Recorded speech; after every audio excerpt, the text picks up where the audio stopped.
నమస్తే, welcome to our channel. నేను మీ సిరి. ప్రస్తుతం మనతో పాటు ఉన్నారు ప్రముఖ ఆధ్యాత్మికవేత్త, వాస్తు జ్యోతిష పండితులు శ్రీ లలితాదేవి ఉపాసకులు నానాజీ పట్నాయక్ గారు. గురుగారితో మాట్లాడదాం. గురుగారు నమస్కారం. శ్రీమాత్రే నమః. గురుగారు, కొంతమంది దుర్గామాతకి 8 వారాలైనా 16 వారాలైనా నిమ్మకాయతో దీపాలు పెడుతూ ఉంటారు.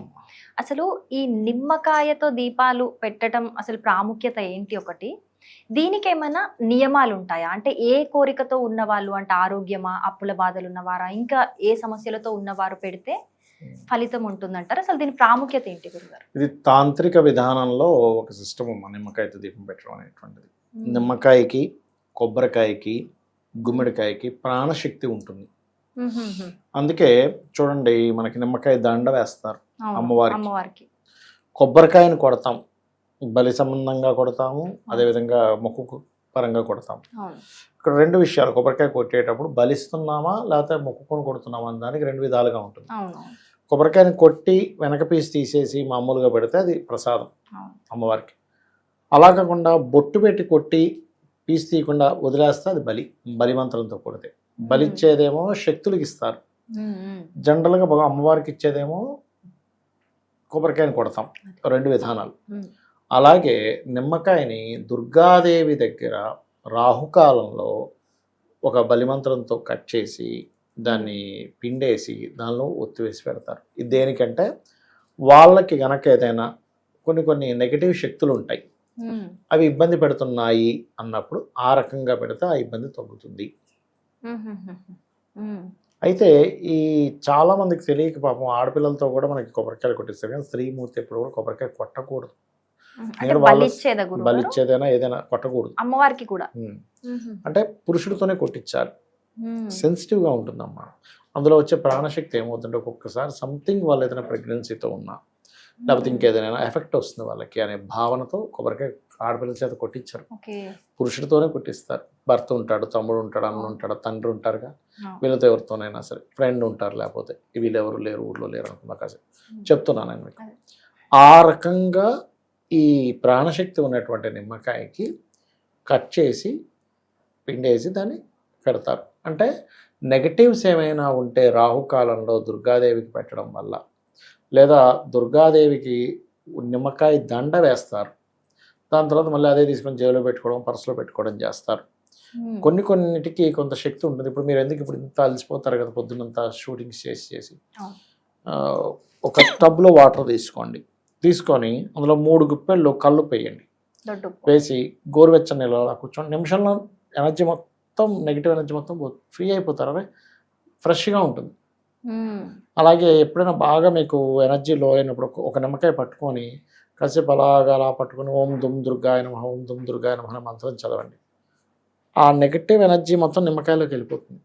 నిమ్మకాయ కానీ గుమ్మడికాయ కానీ పర్టికులర్గా నెగటివ్ ఎనర్జీని లాక్కునేవి. అందుకే మనం గృహం దగ్గర కూడా గుమ్మానికి గుమ్మడికాయ కడతారు. అందుకే చూడండి, ఏదైనా కొత్త ఇంటికి వెళ్ళినప్పుడు కడితే ఫస్ట్లో చాలా త్వరగా మాడిపోతూ ఉంటుంది, అది చాలా తొందరగా కులిపోతూ ఉంటుంది. అర్థం కదా, శివ ఏమైందని ఒక 3 to 4 times తర్వాత అది బాగుంటుంది. అంటే ఏంటి, అప్పటికి ఆ నెగిటివ్ ఎనర్జీ అయిపోయింది అనమాట. ఆ రకంగా బలిచ్చేటువంటి ప్రక్రియల్లో కొబ్బరికాయ, నిమ్మకాయ, గుమ్మడికాయని ఎక్కువగా వాడతారు. మనకు కొన్ని వాటిలో చెరుకు వాడతారు, ఇంకా కొంచెం బలి ప్రక్రియల్లో వేరే ఉంటుంది, ఆ రకంగా కూడా వాడుతూ ఉంటారు. అది అనమాట. అయితే ఇక్కడ పర్టికులర్గా ఏదైనా బ్లాక్ మ్యాజిక్ జరిగింది ఎవరి మీదైనా, లేకపోతే ఎవరి మీదైనా దిష్టి ఎక్కువ పడుతుంది. కొంతమంది చూడండి అంటుంటారు, ఏమంటే మాకు బాగా దిష్టి పడుతుంటుందండి, ఏంటో అర్థం కాదు, బయటికి వెళ్తే సార్ దిష్టి తగులుతుంది అంటూ ఉంటారు. అదంతా ఏంటంటే వాళ్ళ పర్సనల్ చార్ట్లో రాహువు యొక్క కండిషన్ బాగోపోవడము, సన్ యొక్క కండిషన్ బాగోపోవడం వల్ల తొందరగా వాళ్ళు నెగిటివ్కి కనెక్ట్ అయిపోతూ ఉంటారు. ఇక్కడ దిష్టి అంటే ఏమీ లేదు, ఎవరో చూడడం వల్ల వచ్చేది కాదు. అది కొంత ఉన్నప్పటికీ కూడా జనరల్గా బయట ఉండే వాతావరణంలో ఉండే నెగిటివ్స్ తొందరగా కనెక్ట్ అయిపోతాయి. కొంతమంది చూడండి, ఇన్ఫెక్షన్స్ వర్షంలో తడిస్తే కొంతమందికి వెంటనే జలుబు చేసేస్తుంది, కొంతమందికి ఎంత వర్షంలో తడిసినా ఏమవుతుంది. మరి ఇద్దరు మనుషులే కదా అంటే, ఈ బాడీ అలా ఉంది, ఇక్కడ సోల్ అలా ఉంది. ఈ సోల్ ఏదైతే ఉందో వీక్గా ఉండడం వల్ల, సన్ ఏదైతే ఉన్నాడో స్ట్రాంగ్గా లేకపోవడం వల్ల వాళ్ళ పర్సనల్ చార్ట్లో వాళ్ళు తొందరగా అలాంటి వాటికి గురవుతున్నారు. అలాంటి వాళ్ళు ఈ యొక్క ప్రక్రియ చేసుకోవచ్చు. నిమ్మకాయ కట్ చేసి పెట్టడం ఇట్లాంటివి చేయొచ్చు. అయితే ఇది బాగా తీవ్రంగా దోషం ఉన్నటువంటి వారు శనివారం మంగళవారం చేయాలి. శనివారం మంగళవారం శని మంగళవారాలు రాహుకాల సమయాల్లో చేయొచ్చు. ఇంకా అంటే కొంతమందికి చాలా హెవీగా ఉంటుంది, పిచ్చి పిచ్చిగా ప్రవర్తిస్తుంటారు. ఒక్కోసారి ఇళ్ళల్లో కూడా పిల్లలు చూడండి, ఒక్కోసారి అల్లరిగా పిచ్చి పిచ్చిగా అరుపులు కేకలు గొడవలు చేస్తూ ఉంటారు. అలాంటప్పుడు కూడా ఈ ప్రక్రియ చేయొచ్చు, అట్లా చేసుకోవచ్చు. అండ్ అట్లా ఖచ్చితంగా రాహుకాలంలో చేయాలి. రాహుకాలంలో చేస్తే మంచిది అనమాట. అంటే నెగటివ్ ఎనర్జీస్ పోయేటువంటి సమయంగా చెప్తూ ఉంటారు అనమాట దీన్ని. అట్లాగే మీరు కొంతమంది అంటే నేను ఒకప్పుడు ఈ రోడ్ల మీద మనకు వేసి ఉంటుంది చూసారా, అన్నం ముద్దలు లేకపోతే మన నిమ్మకాయ కట్ చేసి పెట్టడం చూసి ఇదేంటి పిచ్చా వీళ్ళకి అనుకునేవాడిని. ఏంటిది రోడ్ల మీద పడేయడం ఏంటి అనుకునేవాడు ఒకప్పుడు, చాలా రోజుల క్రితం. మనకి కర్మ విపాకము అని సంస్కృత గ్రంథం ఉంది. నేను అది తీసి సాంస్క్రిట్లో ఉన్న చదివితే అందులో ఈ రెమెడీస్ ఉన్నాయి. నేను షాక్ అయ్యా.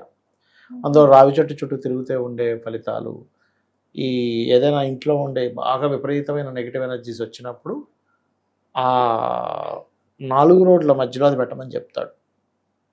కాకపోతే తొక్కకూడదు. ఆ 4 రోడ్ల మధ్యలో పెడితే ఏంటంటే ఆ 4 రోడ్ల మధ్యలో కొన్ని నెగిటివ్ ఎనర్జీస్ ఉంటాయి యాక్చువల్గా. అవి ఆ బలిని స్వీకరించేసి ఇంకా వీళ్ళకి ఎఫెక్ట్ తగ్గుతూ ఉంటుంది. అట్లా బలి అంటే ఎంతసేపు మనం ఏదో కోడినో మేకనో కొయ్యడం కాదు, అన్నాన్ని కూడా పెడతారు. బలిమంత్రం చదివి పెరుగన్నం తీసుకొని లేకపోతే మన కుంకుమ అన్నం తీసుకొని మంత్రం చదివితే ఇలా పెడతారు. అమ్మవారు పెట్టేసి ఇలాగా బలిచ్చి, అంటే అమ్మవారి కింద ఉండే శక్తులు అనమాట అవి. ఇప్పుడు మనకు మామూలుగా చూడండి, మన గ్రామదేవతలు ఉంటారు. గ్రామదేవతల దగ్గర బలులు ఇచ్చేవారు ఒకప్పుడు. ఇప్పుడంటే చాలా మటుకు తగ్గాయి. కానీ ఎందుకు అంటే కొన్ని శక్తులు గ్రామం మీద పడి ఇబ్బంది పెట్టేటప్పుడు అమ్మవారు ఏంటంటే సర్లేరా మీకు ఏదో ఒకటి ఇప్పిస్తాను, మీరు ఇక్కడ ఉండండి, ఇబ్బంది పెట్టకండి అని వాడికి ఇచ్చే ఆహారం అనమాట.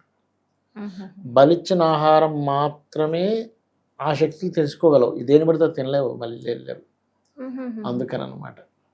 ఓకే, అట్లా చాలా చక్కగా చెప్పారు గురుగారు. అంటే దేనికి ఉపయోగిస్తారు, కొబ్బరికాయనైనా నిమ్మకాయలైనా ఎవరు వాడాలి అసలు, చాలా చక్కగా అర్థమైంది. ధన్యవాదాలు గురుగారు. శ్రీమాత్రే నమః.